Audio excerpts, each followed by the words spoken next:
Today we're delving into something that's very close to my heart, and that is Rayman ports. Rayman has been all over the place, from the classics to the modern era, from the PS1 to the portable PC. And we're here to take a look at the many different platforms that this iconic character has made it to. Whether you're a long-time fan or just curious about the Rayman franchise ever since you saw him snort sugar off a cow's curves, yes, this is real. Well, you're in the right place, but before starting, do me a favor and hit the like and subscribe button, and if you did, make sure to ring the notification bell, or I'll have to start eating the carpet to survive.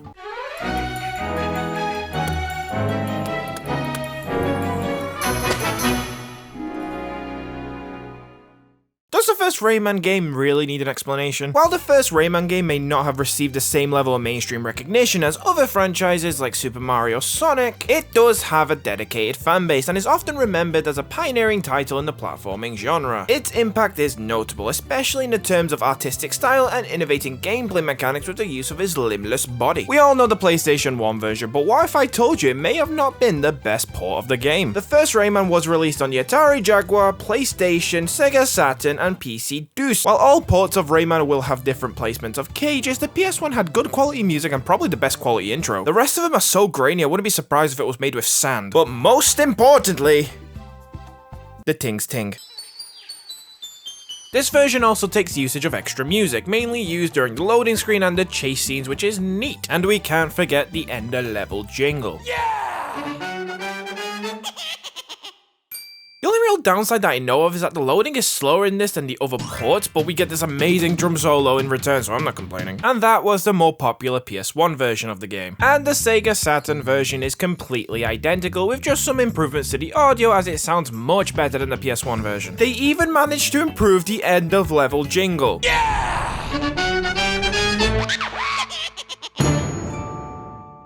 Flawless. But other than that, there's not really many major differences. The only small differences I could really find is new animations when crawling up or downhill. The sound effects all play at their original sample rate instead of being played back at different speeds. Many backgrounds are different than the PS1 version, and some extra effects are present, like the glowing sun in Gong Heights. But that's really about it about the Sega Saturn version. And now for the PC DOS version, where it's supposed to have better quality soundtrack, but I think it sounds worse out of the three, at least in my opinion. But exclusively for the PC version, you could get a little gem called Rayman Designer. This is technically a sequel to the original Rayman game, which features 24 new levels and a program called Mapper that enables you to create your own levels, or even play levels imported from others. Levels could previously be shared to the Ubisoft service, from where users could also download other users' created levels. I don't know if this comes as a surprise to you, but the service is no longer active, and the only way to import levels is by getting the level file and importing it using the Mapper program. Or by getting Rayman by his fans, so you can get an expansion of the game featuring 100 fan-made levels. Or you could even buy Rayman Forever, which includes both Designer and by his fans, which sounds amazing. But there are still some downsides to the PC version compared to the PS1 version. Not from my experience, but from what I've heard, the PC version seems to run a bit choppier than the PS1 version. But that just could be people running the game poorly. There are only 2 music tracks per world, the intro of the game runs at 2 frames per minute, the end of level jingle has been removed and just kept the yeah, which should be a criminal offense, and the tings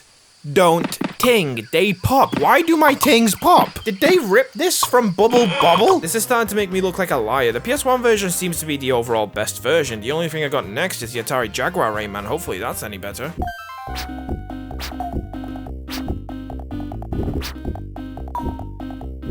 You know, I think this elephant really ties the room together. The Atari Jaguar version is an assault to the eardrums. Everything sounds like shit.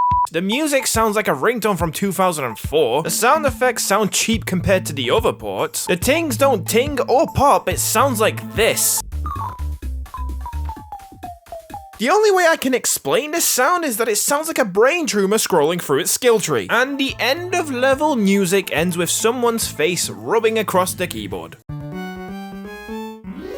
Yeah, this is the worst one out of the lot, but gameplay-wise, they are all identical, so no harm in which one you prefer. But now we're into the good shit. The story of the Game Boy Color version is pretty much the same, just with some small tweaks to it. And you know what? It's actually pretty good. For a Game Boy Color game that is trying to be faithful to its original, I have to admit, it does a pretty good job. You start off with all your moves, it has slide physics like the original, the art is really well done for a Game Boy Color game, and it even has the dancing flowers and the most adorable end of level music that's supposed to sound like the original. It's alright, you tried, buddy. Also, whenever you get a ting, it made me wish I had a hearing aid so I could take it out. The music, instead of being from the original Rayman game, it's straight up from the sequel, Rayman 2: The Great Escape. This is because the release date of this game was 2001, and the release date for Rayman 2 was 1999. But unfortunately, the music sounds like this.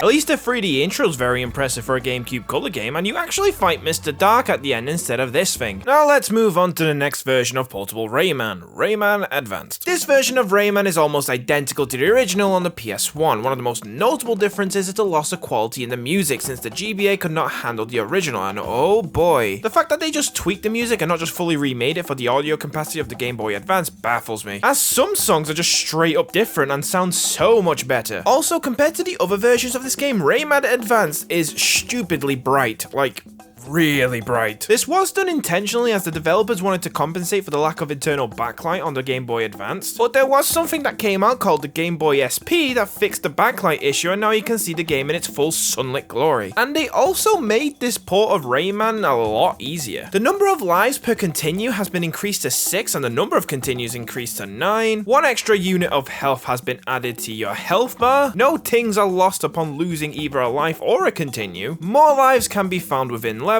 More time is available in bonus levels. Fewer enemies appear. The photographer, aka the checkpoint, appears in several new locations, and additional platforms have been added to some levels. But at least the ting still ting! There was also a capture the flag like multiplayer mode that was meant to be added that got scrapped, but you're still able to test it out in ROMs. And lastly, I wanted to talk about the very obscure version of Rayman, Rayman Ultimate. This was a port of the original Rayman game for the Pocket PC. The buttons were virtual buttons on the screen, except for the directional buttons. This version also features a different soundtrack than the original, and from what I've heard, it uses the same music as the GBA Rayman. You also had 20 hit points, which was the most you could ever have in any version of Rayman. You also started with 10 lives instead of the usual 3, and your health is represented by numbers. When you take damage, the number will go down. And the font used in the title screen is the same font used for Rayman 2, but that's all I could really find about this game. I tried my very best to find footage of this game, but all I could find was screenshots. I also could not find this game anywhere to buy, so I guess it will have the title of being one of the most obscure Rayman ports. But that's all from me. Leave me a comment if you want to see more videos like this. Bye!